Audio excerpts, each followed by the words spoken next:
ప్రారంభిస్తూనే మోక్షం వస్తే బాగుండండి అని అంటాం మనం. కానీ భక్తుడొక్కడే మోక్షం కూడా నాకు అక్కర్లేదు అనగలడండి. దాన్ని కూడా తృణీకరించగలడు. నమోక్షస్యాకాంక్ష అని ప్రారంభిస్తారు శంకరుల వారే అమ్మవారిని స్తోత్రం చేస్తూ దేవి అపరాధ క్షమాపణ స్తోత్రంలో. అలాగే నచ విభవవాంఛాపిచ నచమే, నాకు విభవవాంఛలు లేవు, మోక్షకాంక్ష లేదు, ఏమీ లేదు. మరేమిటంటే మనస్సు అనేది ఉన్నంత కాలం ఆ మనస్సు నిరంతరం అపర్ణే, కాళీ, కాత్యాయని, దుర్గా నిరంతరం నిన్నే స్మరిస్తూ ఉంటే చాలా మనకి ఇంకోటి అక్కర్లేదన్నాడు. అంటే ఆ భక్తిలో ఆ అమృతత్వం దాగి ఉంది కనుక వాడు దానితో తన్మయుడైపోయాడు కనుక వీడు అమృత స్వరూపుడైపోయాడు. అమృతో భవతి, సిద్ధో భవతి, అమృతో భవతి. అయితే కొందరు దీనికి ఏమని చెప్పారంటే అమృతీ భవతి అని మార్చి కూడా కొందరు చూపించారు. వల్లభాచార్య సంప్రదాయంలో నారద భక్తి సూత్రాలకి వ్యాఖ్యానం రాస్తూ అమృతో భవతి అనే మాటకి అమృతీ భవతి అన్నారు. ఎలాగైతే సాత్వస్మిన్ పరమ ప్రేమ రూపాకి సా కస్మై ప్రేమ రూప అనే మరొక సూత్రం కనిపించిందో ఇక్కడ కూడా అమృతీ భవతి అన్నారు. అమృత భవతి అంటే అమృతుడు అవుతున్నాడు అని, అంటే అమరుడు అవుతున్నాడు అనే ధ్వని ఉంది. కానీ నారదుడు కూడా అది కాదయ్యా, అమృతీ భవతి అంటే అమృతమే తానైపోతున్నాడు అన్నాడు. అక్కడ ఆ చిన్న మాటలో ఎంతో తేడా ఉంది. వీడు అమృతుడు అవుతున్నాడు అంటే అమృతము వీడు తేడా ఉన్నది. కానీ అమృతీ భవతి అంటే వాడే అమృతమైపోతున్నాడు. అమృతం అంటే పరబ్రహ్మకే అమృతము అని పేరు. ఇక్కడ అమృతతత్వం గురించి కొన్ని చెప్పుకున్నాం. ఇది భగవానుడు అనుగ్రహం చేతే లభిస్తుంది కానీ వాడంతట వాడు తెచ్చుకునేది కాదు. అందుకే యమేవేష వృణితే తేన లభ్య అని కఠోపనిషత్తు చెప్తోంది. ఎవరిని అది వరిస్తుందో వారికి అది దొరుకుతుంది అని. ఎవరిని అది వరిస్తుందో అంటే దానిని మనం వరించడం ఒక ఎత్తండి, అది మనల్ని వరించడం. అంటే భగవద్ అనుగ్రహం ఎవరికైతే ఉంటుందో వారికి భక్తి అమృతం అనేటువంటిది లభిస్తుంది. అందుకే కోటి జన్మార్జిత పుణ్యై భవే భక్తి ప్రజాయతే అని పద్మపురాణం చెప్తుంది. అనేక కోట్ల జన్మల పుణ్య విశేషం చేతనే భగవంతుని మీద భక్తి కలుగుతుంది. అందుకని గుళ్ళు గోపురాలు తిరిగాం కనుక, అప్పుడప్పుడు దేవుడికి దండం పెట్టుకున్నాం కనుక, ఇంట్లో పిల్లలు మనవలు బాగుండాలి కనుక వ్రతాలు పుణ్యాలు చేసాం కనుక మనం భక్తులము అనుకుంటే ఆ భక్తి ఒక పుణ్యం వల్ల దొరకచ్చు. కానీ పరమాత్మ తప్ప నాకేమీ అక్కర్లేదనే ప్రేమాత్మకమైన చిత్తవృత్తి గల భక్తి మాత్రం అనేక కోట్ల జన్మల పుణ్యాల వల్లనే వస్తుంది. అది వచ్చిందా ఇంకా మరి రావాల్సింది మరొకటి లేదు. సిద్ధో భవతి, అమృతో భవతి. అందుకు అమృతీ భవతి అనే మాట ఇక్కడ. ఈ రహస్యాన్ని భక్తి యోగం చివర కృష్ణ పరమాత్మ చాలా చక్కగా చెప్పాడు. ధర్మ్యామృతమిదం అన్నాడు. ఏష ధర్మ్యామృతమిదం, నేను చెప్పిన ఈ భక్తి యోగం అంతా అమృత ధర్మమయ్యా అన్నాడు. ఈ ధర్మ్యామృతం అనే మాట ఇంకా ఏ యోగానికి ఆయన చెప్పలేదు, కేవలం భక్తి యోగానికే ధర్మ్యామృతం అనే మాట ఎందుకు చెప్పాడంటే ఇది అమృతమయమైనటువంటి ధర్మము. అంటే నిరంతర ఆనందమయం. ఇది సాధన దశలోని ఆనందమే, సిద్ధ దశలోని ఆనందంగా ఉండేటువంటిది కనుక ఇది అమృతీ భవతి. యదా సర్వే ప్రముచ్యంతే కామాయస్య హృది స్థితా తదా మర్త్యో అమృతో భవతి అత్ర బ్రహ్మ సమస్నుతే అని కఠోపనిషత్తులో కూడా మనకి ఈ మంత్రం కనిపిస్తుంది. కఠోపనిషత్తులో మంత్రం చూడండి. తదా మర్త్య అమృతో భవతి. మర్త్యుడు అంటే చచ్చువాడు. చచ్చువాడు చావనివాడైపోతున్నాడు. దేనివల్ల? హృదయంలో ఉన్నటువంటి కామనలన్నీ ఎవడైతే తొలగించుకుని ఆ పరమ ప్రేమాత్మకమైన చిత్తవృత్తితో పరమాత్మ ఎందే మనస్సుని నిలిపి ఉంచాడో అటువంటి వాడు అమృతో భవతి. అమృతో భవతి అని ఉపనిషత్తు చెప్పిన మాటని ఇక్కడ తీసుకొచ్చాడు.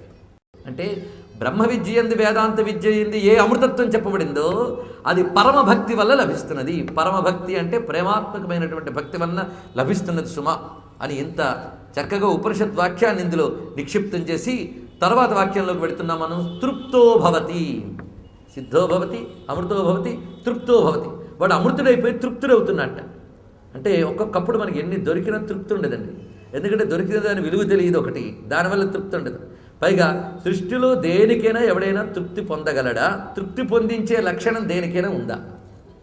ఆలోచిస్తే ఒక చక్కని పదార్థం మనకు దొరికింది అంటే దానిని కొంతమేరకు తినగలం, తర్వాత అది వెగటు పుడుతుంది. అంతేకాదు ఇంద్రియ పటుత్వం ఉన్నప్పుడు తృప్తి కలిగించిన విషయం ఇంద్రియ పటుత్వం సడలిపోయిన తర్వాత తృప్తి కలిగించడం లేదు. ఎందుకు? ఆ విషయములన్నీ ఇంద్రియ విషయములు. కానీ భగవద్భక్తి అనేటువంటిది ఇంద్రియ విషయం కాదు. ఇంద్రియాలు ఉన్నంతకాలం ఇంద్రియాలతో నువ్వు పూజించవచ్చు, ఇంద్రియాలతో నువ్వు కీర్తించవచ్చు. కానీ ఇంద్రియ పటుత్వం సడలినప్పటికీ కూడా భగవత్ ప్రేమ సడలదు. కనుక నిత్య తృప్తి ఈ భగవంతుని భక్తిలోనే కనిపిస్తుంటుంది. అందుకే తృప్తి ఉన్నది అనే మాట సృష్టిలో దేని యందు లేదు, కేవలం పరబ్రహ్మ ప్రాప్తిలోనే తృప్తి ఉంది. లేకపోతే జీవితం 90 ఏళ్ళు గడిపిన వాడికి కూడా ఎన్నైనా ఎలా ఉన్నావు అంటే ఏం బాగండి అంటాడు, తీరిక దొరుకుతాయి. తీరిక లేకపోతే బాగున్నానులేండి నిలుపుతాడు, ఎందుకంటే వాడికి మాట్లాడేంత తీరిక కూడా లేదు కనుక. కానీ కదిలిస్తే అసంతృప్తిలే ప్రతివాడు చెప్తాడు, జీవితంలో తృప్తిగా ఉన్నానని చెప్పలేడు. జీవితంలో తృప్తిని వెతకడం అంటే వృధా ప్రయాస, ఎందుకంటే అది లేదు గనక. నువ్వు అనుకునే ఏ విషయంలోనూ తృప్తి అనేది లేదు. తృప్తి అనేది స్వాభావికంగా దేని యందున్నది, పరబ్రహ్మ యందే తృప్తి అనేటువంటిది ఉంది. దీన్ని తుష్టి అనే మాట కూడా మనం చెప్తాం. ఆ పరబ్రహ్మను అంటుకున్న చిత్తవృత్తి నిత్య తృప్తితో ఉంటుంది. అందుకే ఇత్యచ్యుతాంగ్రిభజతోను వృత్వా భక్తిర్విరక్తిర్భగవత్ ప్రబోధ భవంతి వై భగవత స్వరాజం స్తత పరాం శాంతిముపైతి సాక్షాత్ అన్నారు. ఇక్కడ ఈ తృప్తి శాంతి అవస్థలో లభిస్తుంది. అంటే అన్ని అల్లకల్లోలాలు అణగినప్పుడేటువంటి ఆ శాంతి అవస్థలోనే తృప్తి అనేది కలుగుతుంది.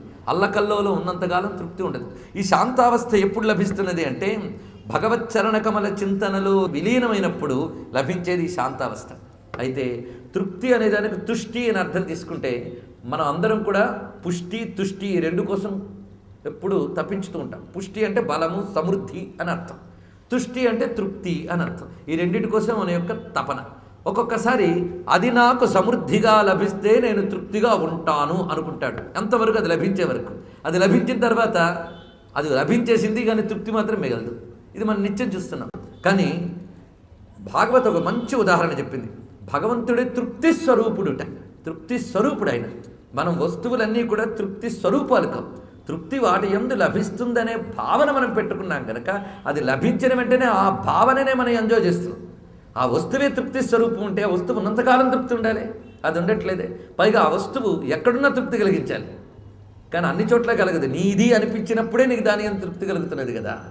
కనుక భగవంతుడు తృప్తి స్వరూపుడు ఆయన, విషయములు తృప్తి స్వరూపములు కావు. దీని గురించి భాగవతం అందమైన మాట చెప్పింది. భగవద్ అనుభవంలో ఎన్ని ఒక్కసారి లభిస్తాయో చెప్పాడు. ఇక్కడ సిద్ధో భవతి అమృతో భవతి తృప్తో భవతి అంటే ముందు సిద్ధి వచ్చి తర్వాత అమృతం వచ్చి తర్వాత తృప్తి వస్తుందా, అలా కాదుట. దీనికి భాగవతంలో సుఖమహర్షి చాలా చక్కగా చెప్తూ భక్తి పరేషానుభవో విరక్తి అన్యత్ర చైషత్రిక ఏకకాల ప్రపద్యమానస్య యథాస్నతస్త్యు తుష్టి పుష్టి క్షుదపాయోనుఘాసం అని అంటాడు. దీని అర్థం ఏంటంటే భోంచేస్తున్నప్పుడు మనం ఒక్కొక్క ముద్ద తింటూ ఉంటాం. ఆ తింటున్నప్పుడు దాని రుచిని ఆస్వాదిస్తూ ఒక తృప్తి కలుగుతూ ఉంటుంది.